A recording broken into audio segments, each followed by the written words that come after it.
Hi, thanks for joining. My name is Brian Willie, B-R-I-A-N Willie, W-I-L-L-I-E, Lead Public Information Officer for South Metro Fire Rescue. Before I introduce everybody, I'll just give you a quick update. We're at 90% containment of the airport fire. We have approximately 130 acres.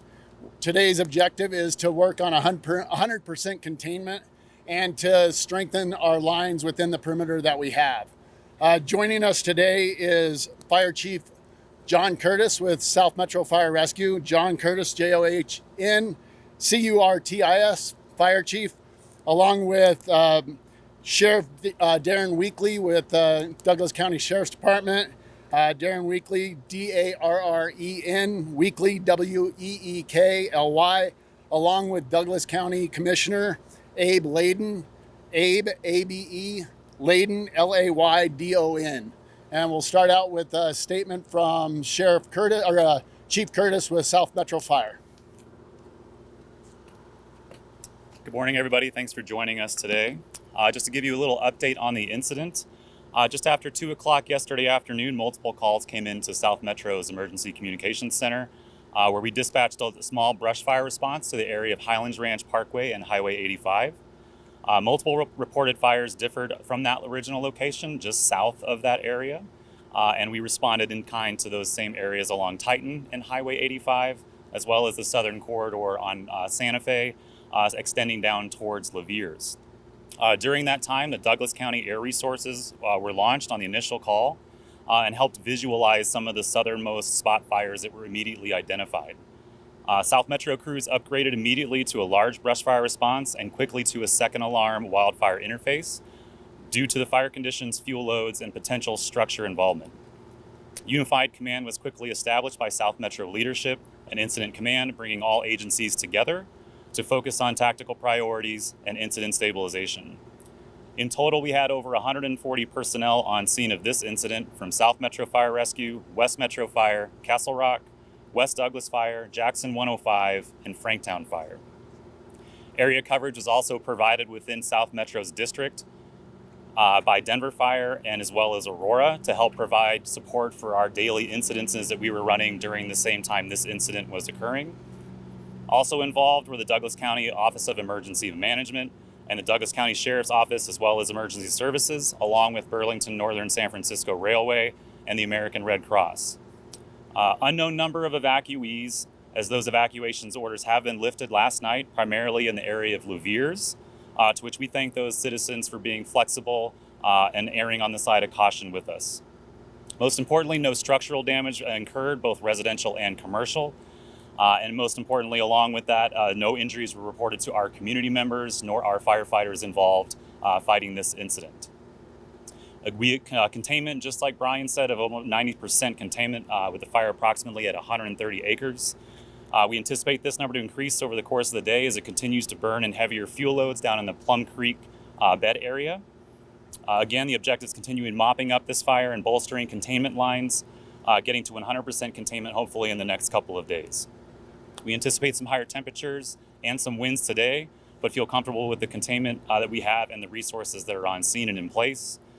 We did place orders for both federal and state hand crews, to which they are unavailable due to other incidents occurring in the state of Colorado. And I'll just finish with a big thank you to the South Metro crews who responded initially, identified the significant nature of this fire, and implemented resource ordering of the surrounding mutual aid partners that we have great relationships with as well. Also, an enormous thank you to Douglas County Sheriff's Department, their Office of Emergency Management, and the partnership we have for air resources that certainly helped contain this fire along that corridor and where we couldn't get any much worse into some of those structures and buildings, and of course the people that reside or operate businesses in those areas. So we want to make sure that we just thank everybody, thank the firefighters, thank you all for coming out today, and I'll hand it over back to Brian. Douglas County Sheriff Darren Weekly. Good morning. We are very fortunate that this fire did not spread more quickly. We are also fortunate that Douglas County has a hill attack fire helicopter that is on standby. That helicopter was in the air within 10 minutes of this fire going out. Had that resource not been available, we might be having a much different press conference today. I applaud the efforts of the South Metro Fire Rescue and our other fire agencies that responded. Again, this fire could have been much worse than it was. There is an active investigation that is underway to determine the exact cause, but from my understanding, we did have spot fires all the way from Chatfield to south of Louviers. Douglas County Sheriff's Office had approximately 25 personnel that were working the scene, in addition to the Office of Emergency Management, which we opened up our Emergency Operations Center. As you know, we did open up a shelter at the Douglas County Fairgrounds. We also staffed that with the Deputy Sheriff to ensure security of that. My understanding is we did evacuate about 39 homes at the time. We also went door to door to ensure that folks were safe there. But I can't stress enough that had we not had that fire hill attack team in the air within 10 minutes, this fire would have been far worse than it was. Now I'd like to introduce County Commissioner Abe Layden.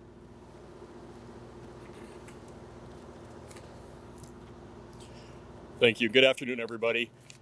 First of all, I'd like to thank really the men and women in fire protection, all of the fire professionals, South Metro Fire, the Sheriff's Office, Emergency Management, and absolutely the Douglas County Hell Attack Team. The Sheriff stated it very well. This is exactly when preparation meets the possibility of a threat to our community, and that's exactly what happened. For years, as the Wildfire Action Collaborative, we have been dedicated to making sure that we have year-round dedicated hell attack support for our county. That's significant for many reasons, not only public safety, but obviously for the ability for businesses and citizens to get property insurance. It's an air quality issue. We know that in our travels to DC, meeting with the Forest Service and the Department of the Interior, it's not an if, but a win. We have been advocating with metro area county commissioners that every county needs to have year-round hell attack support. We are the only county in the state of Colorado that has year-round hell attack support. For the benefit of Colorado and our community, we need to continue to lift up fellow governments and make sure we are protecting our citizens. I'm incredibly proud of Douglas County and again, the hell attack team for arriving within 10 minutes on the scene. The sheriff said it accurately that this could have been catastrophic and decimate people, pets, property, and structures for years to come. So again, tremendous thanks for the men and women in fire protection, and really pleased to have this nearly contained. Thank you. And just a little bit of a follow-up with the hell attack that we have. We work closely side by side with training with the hell attack. And as what we were doing there, we were doing a direct fill. So the helicopter was actually based out of its base, and we were there as well. We would, as it would land, we would fill it right there, 300 gallons of water out of one of our trucks, and then it would take off. And it was able to make drops about every 5 minutes because of its closeness and the training that South Metro Fire has with that hell attack. And so we do train every year with that helicopter and doing direct fills right there with the helicopter. Now we'll open it up to any questions that you may have. You guys have a cause yet? Again, the cause is undetermined and under investigation. Suggesting that it could have been a southbound train sparking that. Can you speak to whether the power to burn these fires out was near the railroad? Yeah, the fire did travel along multiple spot fires along the train tracks, and there was a train in the area, but it is undetermined if the cause was from the train or not. What resources do you all have today? I'm going to let our wildland incident chief Ted Christopoulos talk about that.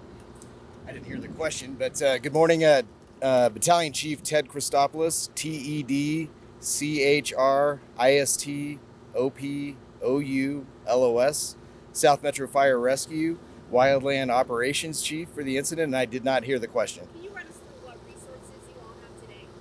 Yes, absolutely. So today, overnight, South Metro had resources out. Today we brought a fresh task force out with a task force leader supervisor. So that's what South Metro brought, and a water tender for water support.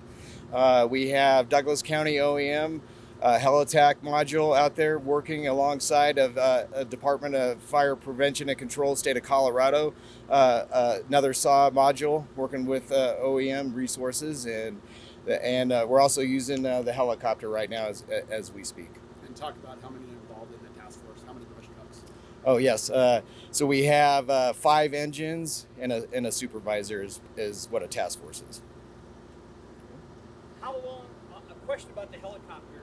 How long have you had the heliTAC force, and how much does it cost?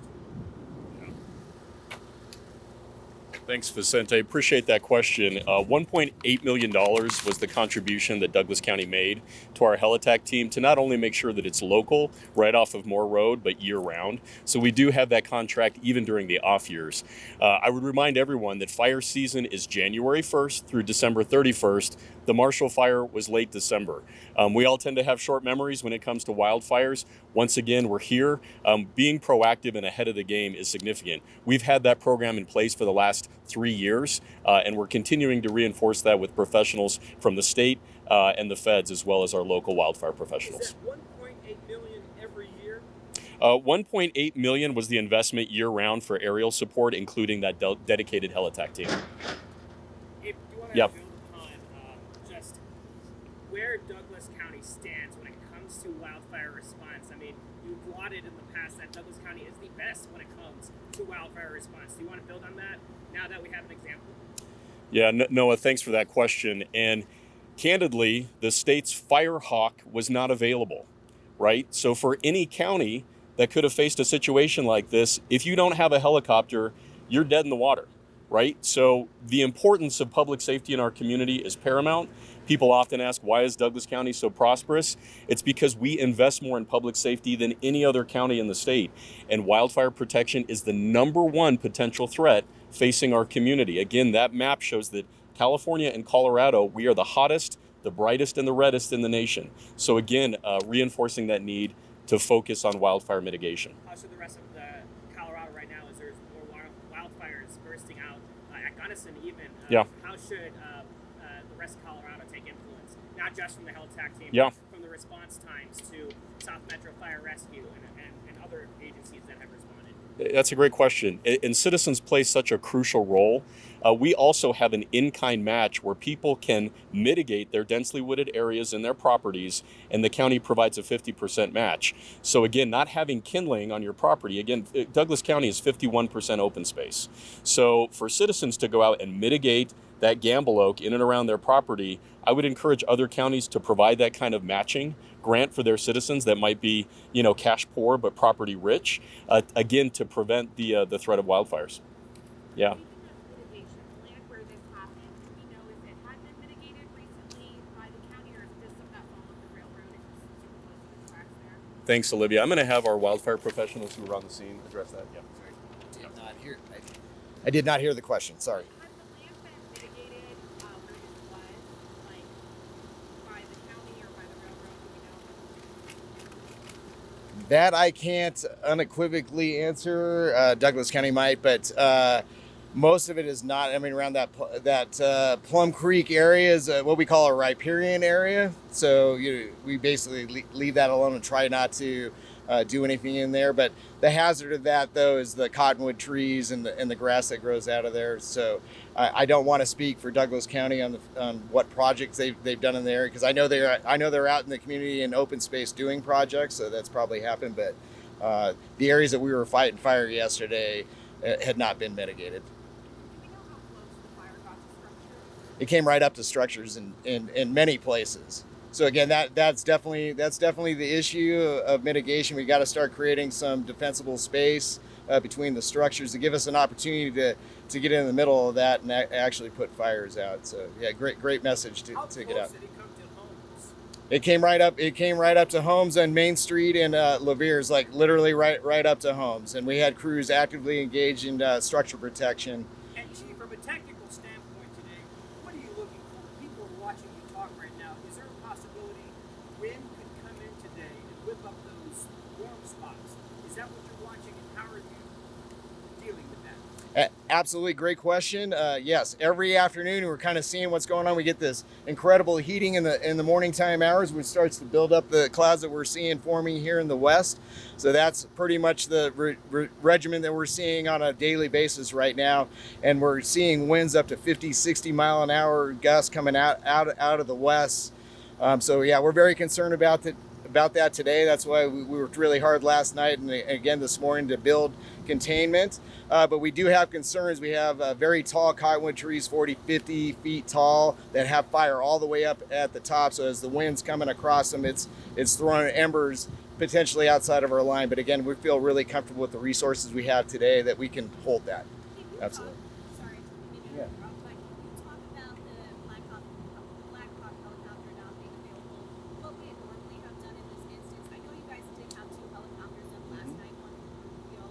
When we talk about divvying up tasks, right, of the Douglas County helicopter versus the one from Brookfield, how did they sort of work in conjunction, and what difference did it make without the state's helicopter here? Great question. Everybody heard about helicopter resources. So yes, we rely on, obviously you heard already how the county's supporting the heli-attack program here, only county in the state of Colorado. And literally we landed there because of this situation where there's limited resources in the state of Colorado. Helicopters are staged on the front range, but as the day progresses and initial attack gets going, on top of all the major incidents we have going on the western slope right now, it's a competition for resources. So like right now, as an example, we haven't called for that heavy helicopter, so it's up for anybody else. So it does have an impact, and again, that's why I applaud Douglas County for sure for being proactive, because again, that's what we were running into, that we were requesting resources, and it's 2 hours away from us, and obviously that creates major incidents for us. One more question for you. I know you guys were filling up the tank locally at your base, but were you also grabbing any water from trap fields? We made one yesterday, but Okay. that was Yep.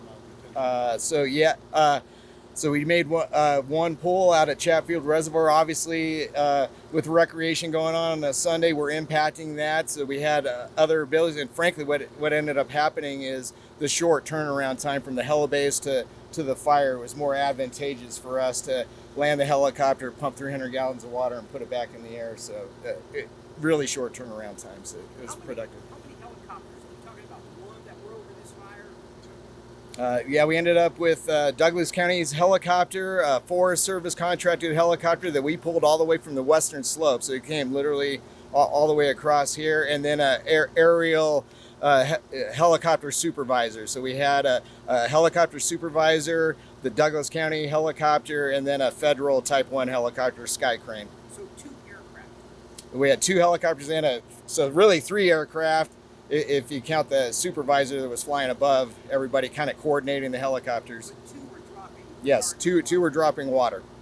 Question for Darren. Within those 10 minutes, what's happening? How much water is the helicopter picking up? How much is it dumping per round? When you get that call, what's that timeline looking like within 10 minutes for the sheriff's office? There's a sense of urgency. Our dispatch center is immediately notifying that hill attack team they need to prepare and they need to get in the air. Yesterday alone, on day 1 of the fire, they dropped 26,400 gallons of water. And that's just the Douglas County helicopter. And that was 88 tank loads of water. You can imagine how bad this would have been had that resource not been immediately available. And again, I need to stress the state resource was not available in the metro area. The state of Colorado needs to do a better job. There is nothing more important in government. The most important role of government is public safety. And so the state of Colorado, as the commissioner mentioned, is a hotspot for wildfires. So how we don't have a helicopter ready to go and on standby in the Denver metro area is beyond me. And I'm just grateful, and our citizens in Douglas County should be grateful that our commissioners are willing to make that investment for public safety in Douglas County. You can imagine the millions of dollars in property values that are potentially lost in minutes, because that resource wasn't available. Fortunately for Douglas County, that's not the case.